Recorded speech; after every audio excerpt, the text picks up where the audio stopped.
आज की कहानी है उस दोस्ती की जो मौत से भी नहीं डरी। एक सैनिक जो वचन निभाने के लिए फांसी तक जाने को तैयार था, और एक किसान जो अपने मित्र की खातिर अपनी जान दांव पर लगा बैठा। लेकिन अंत में जो हुआ वो हर किसी के दिल को छू जाएगा। इस कहानी को अंत तक जरूर सुनिए। बहुत समय पहले की बात है। विशालपुर नाम का एक समृद्ध नगर था। यह नगर अपनी शांति, समृद्धि और बहादुर नागरिकों के लिए प्रसिद्ध था। वहीं इस राज्य में दो मित्र रहते थे, रामू और रणवीर। रामू जो एक साधारण किसान था, वह अपनी छोटी सी जमीन पर मेहनत से खेती करता और उसी से अपना पालन पोषण करता था। दूसरी ओर रणवीर विशालपुर की सेना में एक सैनिक था, एक जांबाज और निडर योद्धा। दोनों मित्रों की दोस्ती इतनी गहरी थी कि पूरे राज्य में उन्हें एक जान दो शरीर कहा जाता था। हर कोई उनकी मित्रता की मिसाल देता। समय बीतता गया, पर उनकी दोस्ती वैसी ही मजबूत बनी रही, चट्टान की तरह। फिर एक दिन ऐसा आया जब सब कुछ बदल गया। विशालपुर राज्य पर पड़ोसी राजा ने अचानक हमला कर दिया। दुश्मन की सेना बड़ी और ताकतवर थी। दोनों राज्यों के बीच भयंकर युद्ध छिड़ गया। रणवीर ने अपने नाम के अनुसार अद्भुत वीरता दिखाई। उसने अकेले ही कई दुश्मन सैनिकों को मौत के घाट उतार दिया। लेकिन शत्रु सेना की संख्या और शक्ति इतनी अधिक थी कि विशालपुर की सेना टिक नहीं सकी। हालात ऐसे हो गए कि विशालपुर का राजा खुद युद्ध भूमि छोड़कर भाग खड़ा हुआ। राजा के भागते ही सेना का मनोबल टूट गया और युद्ध में हार निश्चित हो गई। कुछ सैनिक मारे गए और जो बचे वे शत्रु की कैद में चले गए। रणवीर भी उन बंदी सैनिकों में शामिल था। अब विशालपुर पर पड़ोसी शासक विजय प्रताप का अधिकार हो चुका था। विजय प्रताप एक महत्वाकांक्षी राजा था जो अपने राज्य का विस्तार करना चाहता था। चूंकि विशालपुर को जीतना उसका लक्ष्य था, इसलिए उसने वहां की जनता पर कोई अत्याचार नहीं किया। पुराने राजा के भाग जाने के बाद लोगों ने भी विजय प्रताप को ही अपना नया शासक मान लिया। राज्य की व्यवस्था को सुचारू रूप से चलाने में विजय प्रताप को 3 महीने लग गए। जैसे जैसे समय बीता, राज्य फिर से स्थिर होने लगा। इन्हीं दिनों विजय प्रताप को युद्ध में पकड़े गए बंदियों की याद आई, खासकर रणवीर, जो दुश्मन होते हुए भी अपनी वीरता और साहस के कारण राजा के मन में घर कर गया था। लेकिन अब विजय प्रताप को यह डर सताने लगा कि कहीं यह वीर सैनिक भविष्य में विद्रोह न कर दे। उसने सोचा, ऐसे व्यक्ति को जीवित रखना खतरे से खाली नहीं, इसे तो मरना ही होगा। राजा ने अपने सेनापति को आदेश दिया, उस सैनिक को जिसने युद्ध में हमारे सैकड़ों सैनिकों को मारा था, तुरंत फांसी दे दी जाए। और हाँ, जब उसे फांसी दी जाए तब मुझे भी सूचना दी जाए, मैं स्वयं उपस्थित रहूंगा। आदेश का पालन करते हुए सेनापति ने रणवीर को फांसी के लिए तैयार किया और राजा को खबर भिजवा दी। जैसे ही राजा आया, उसने रणवीर से कहा, हे सैनिक, हम तुम्हारी बहादुरी की सराहना करते हैं, लेकिन हम नहीं चाहते कि तुम हमारे लिए भविष्य में खतरा बनो, इसलिए हम तुम्हें मृत्यु दंड दे रहे हैं। परंतु एक साहसी सैनिक होने के नाते हम तुम्हारी अंतिम इच्छा जरूर जानना चाहेंगे। रणवीर ने शांति से कहा, राजन, मेरी केवल यही इच्छा है कि मैं मरने से पहले कुछ दिन अपने परिवार के साथ बिता सकूं। इसके बाद आप मुझे जो सजा देंगे मैं सहर्ष स्वीकार करूंगा। राजा ने सोचा और कहा, हम तुम्हारी यह अंतिम इच्छा तब पूरी करेंगे जब कोई व्यक्ति तुम्हारे बदले हमारे पास बंधक बनने को तैयार हो, ताकि यदि तुम वापस ना आओ तो हम उस व्यक्ति को दंड दे सकें। अभी राजा की बात पूरी भी नहीं हुई थी कि एक सिपाही अंदर आया और बोला, महाराज, एक व्यक्ति आपसे मिलना चाहता है। वह खुद को रणवीर का मित्र बताता है। उसका नाम रामू है। राजा ने तुरंत कहा, उसे यहां लाओ। रामू को जब दरबार में लाया गया तो राजा ने पूछा, क्या यह व्यक्ति तुम्हारा मित्र है? रामू ने साहस और प्रेम से उत्तर दिया, हाँ राजन, यह मेरा मित्र ही नहीं, मेरे प्राणों से भी अधिक प्रिय है। राजा ने फिर कहा, यदि यह अपने अंतिम समय में अपने परिवार से मिलना चाहता है तो कोई इसके बदले बंधक के रूप में रहना होगा। रामू ने बिना एक पल गवाए कहा, महाराज, आप इसे तुरंत मुक्त कर दीजिए, मैं स्वयं इसके स्थान पर बंधक बनने को तैयार हूं। राजा विजय प्रताप ने रामू की ओर देखा और गंभीर स्वर में कहा, एक बार फिर सोच लो भले मानस, यदि तुम्हारा मित्र लौट कर न आया तो शर्त के अनुसार तुम्हें मृत्यु दंड दिया जाएगा। रामू ने शांत लेकिन अटल स्वर में उत्तर दिया, राजन, मैंने भली भांति सोच लिया है, मुझे आपकी हर शर्त स्वीकार है। आप रणवीर को छोड़ दीजिए और मुझे बंदी बना लीजिए। राजा ने रणवीर की ओर देखा और कहा, रणवीर, हम तुम्हें 7 दिन का समय देते हैं। तुम इन 7 दिनों तक अपने परिवार के बीच रह सकते हो, लेकिन याद रहे, 8वें दिन सूर्य चढ़ने से पहले अगर तुम नहीं लौटे तो तुम्हारे मित्र रामू को फांसी पर चढ़ा दिया जाएगा। रणवीर ने निसंकोच उत्तर दिया, मुझे मंजूर है महाराज। राजा ने सैनिकों को आदेश दिया, रणवीर को मुक्त कर दिया जाए। और रामू को बंदी गृह में डाल दिया जाए।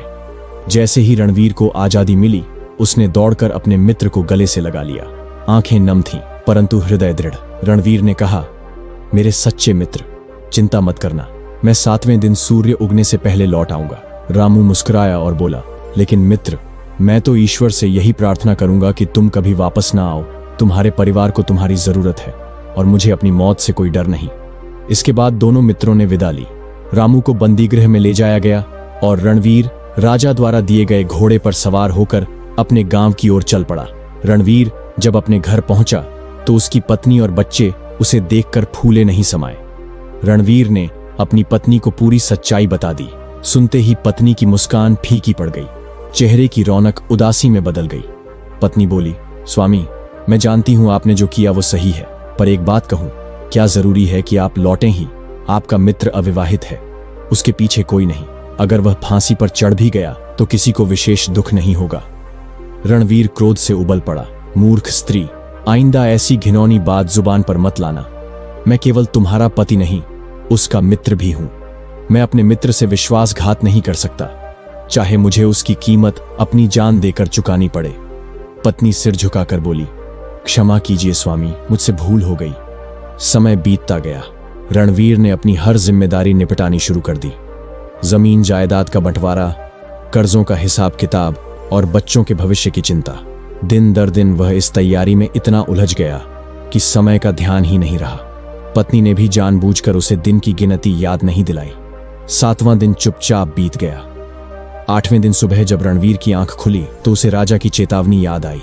हे ईश्वर, मैं तो भूल ही गया था, आज तो 8वां दिन है। आज सूर्य चढ़ने से पहले मुझे दरबार में पहुंचना था, कहीं देर तो नहीं हो गई। वह कांप उठा। एक पल भी गंवाए बिना वह घर से बाहर भागा और घोड़े पर सवार होकर तूफानी गति से राजधानी की ओर दौड़ पड़ा। इधर राजा दरबार में बैठा रामू से अंतिम वार्तालाप कर रहा था। क्यों रामू, क्या अब भी तुम्हें अपने मित्र पर भरोसा है? रामू ने मुस्कुराते हुए उत्तर दिया, राजन, मुझे अपने मित्र पर आज भी उतना ही विश्वास है जितना पहले था, लेकिन मैं यही प्रार्थना करता हूं कि ईश्वर उसे किसी तरह रोक ले ताकि उसकी जान बच सके। राजा ने ताना मारते हुए कहा, तुम मूर्ख हो रामू, वो तुम्हें धोखा दे चुका है, अब वो लौट कर नहीं आएगा। अपनी जान बचाने के लिए उसने तुम्हें मरने के लिए छोड़ दिया। रामू की आंखों में गुस्सा चमक उठा। राजन, कृपया मेरे मित्र के लिए ऐसे अपमानजनक शब्द न कहें। मैं अपने अंत समय में भी अपने मित्र की निंदा नहीं सुन सकता। राजा बोला, तुम्हारा समय समाप्त हो चुका है, अब तैयार हो जाओ मरने के लिए। रामू ने दृढ़ता से कहा, मैं मरने को तैयार हूं महाराज, अपने झल्लाद को आदेश दीजिए। राजा ने झल्लाद को इशारा किया, झल्लाद, इस मूर्ख को फांसी पर चढ़ा दो ताकि यह झूठी दोस्ती का ढोंग हमेशा के लिए खत्म हो जाए। जैसे ही झल्लाद आगे बढ़ा, सिंहद्वार से एक आवाज गूंजी, ठहरो। सबकी निगाहें द्वार की ओर घूम गईं। दरवाजे पर धूल से लथपथ, पसीने में डूबा, हांफता हुआ रणवीर खड़ा था। राजन, मुझे क्षमा कीजिए, मुझे देर हो गई, पर मैं लौट आया हूं। मेरे मित्र को मुक्त कीजिए और मुझे फांसी पर चढ़ा दीजिए। रामू की आंखों में आंसू आ गए। नहीं मित्र, तुम क्यों लौटे? अब मैं मरने के लिए तैयार हूं। तुम्हारे पीछे पत्नी और बच्चे हैं, जबकि मेरा इस दुनिया में कोई नहीं है। रणवीर बोला, क्या मैं तुम्हारा कुछ नहीं? क्या मेरी आंखें तुम्हारे बिना सूनी नहीं होंगी? अगर तुम मरे तो मैं जीते जी मर जाऊंगा। क्या तुम चाहते हो कि लोग मुझे धोखेबाज कहें, स्वार्थी कहें? रामू चुप हो गया। दोनों मित्र एक दूसरे को टकटकी लगाए देख रहे थे। राजा विजय प्रताप गहरे विचारों में डूबे हुए थे। वे सोचने लगे, कितनी अद्भुत मित्रता है इन दोनों के बीच। एक दूसरे की जान बचाने के लिए दोनों मरने को तैयार हैं। धन्य हैं ये दोनों। लेकिन अगले ही क्षण उनके मन में एक और विचार कौंधा, नहीं, एक शत्रु सैनिक के लिए इतनी सहानुभूति, ये ठीक नहीं। राजा असमंजस में पड़ गए। कुछ देर सोचने के बाद उन्होंने निर्णय सुनाया, आज फांसी नहीं दी जाएगी, रामू को छोड़ दिया जाए और रणवीर को बंदीगृह में डाल दिया जाए। 4 दिन बाद उसे फांसी पर चढ़ाया जाएगा। सैनिकों ने राजा के आदेश का पालन किया। रामू को मुक्त कर दिया गया और रणवीर फिर से कारागार में बंद कर दिया गया। रात हुई, परंतु राजा को नींद नहीं आई। वह करवटें बदलते रहे। उनके मन मस्तिष्क में बस एक ही नाम गूंज रहा था, रणवीर। सुबह महारानी ने राजा की परेशानी को भांप लिया। महाराज, आप रात भर सोए नहीं, क्या बात है? राजा ने पूरी बात रानी को बता दी। रानी ने मुस्कुराकर कहा, महाराज, मैंने भी इस वीर सैनिक की बहादुरी की चर्चा सुनी है। यदि अनुमति हो तो मैं उससे मिलना चाहती हूं। राजा बोले, वह 4 दिन बाद मृत्युदंड पाएगा। तुम जब चाहो उससे मिल सकती हो। अगले दिन संध्या के समय महारानी रणवीर से मिलने कारागार पहुंची। रानी के आदेश पर सभी सिपाही बाहर चले गए। अब कक्ष में केवल रानी और रणवीर थे। रानी ने धीरे से कहा, रणवीर, मैंने तुम्हारी वीरता के किस्से सुने हैं।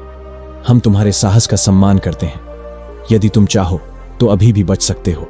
रणवीर ने विस्मय से पूछा, कैसे महारानी जी? रानी ने गंभीर स्वर में कहा, तुम्हें बस एक काम करना होगा, राजा विजय प्रताप की हत्या। रणवीर चौंक गया। क्या कहा आपने?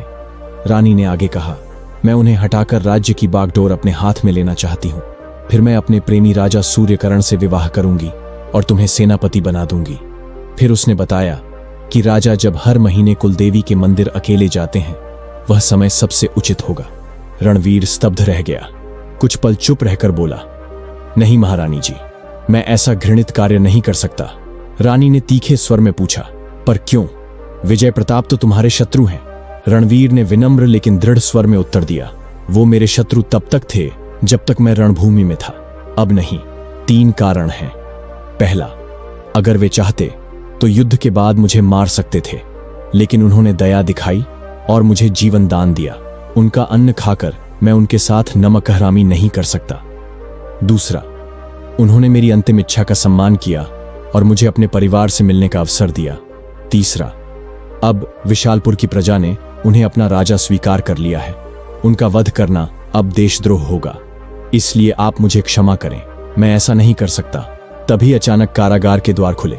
वहां खड़ा था राजा विजय प्रताप। रणवीर चौंक गया। रानी मुस्कुराई, पर अब उसकी मुस्कान में कुटिलता नहीं, संतोष था। राजा ने कहा, रणवीर, तुम परीक्षा में खरे उतरे। रानी ने जो भी कहा वह सब हमारे निर्देश पर था। यह हमारी आखिरी परीक्षा थी और तुमने सिद्ध कर दिया कि तुम केवल वीर नहीं, वचन के पक्के और नैतिकता के स्तंभ हो। राजा ने आगे कहा, हम आदेश देते हैं कि तुम्हें तुरंत मुक्त किया जाए और यदि तुम चाहो तो हमारी सेना में उच्च पद पर सेवा कर सकते हो। यह सुनते ही रणवीर की आंखों से अश्रुधारा बह निकली। उसने राजा को झुककर प्रणाम किया और कहा, महाराज, आपके इस विश्वास के लिए आभारी हूं। अगली सुबह रणवीर को मुक्त कर दिया गया। वह अपने परिवार के पास लौट आया और एक सम्मानित नागरिक के रूप में जीवन बिताने लगा। रामू और रणवीर की मित्रता जीवन भर वैसी ही अटूट रही जैसे एक आत्मा 2 शरीरों में। दोस्तों, इस कहानी से यह सीखने को मिलता है कि सच्ची मित्रता न तो स्वार्थ देखती है, न भय। जहां वचन, विश्वास और समर्पण हो, वहीं सच्ची मित्रता जीवित रहती है। अगर आपको यह कहानी पसंद आई है तो वीडियो को लाइक करना न भूलें। अगर आपका भी कोई ऐसा ही दोस्त है तो उस दोस्त का नाम कमेंट में लिखें।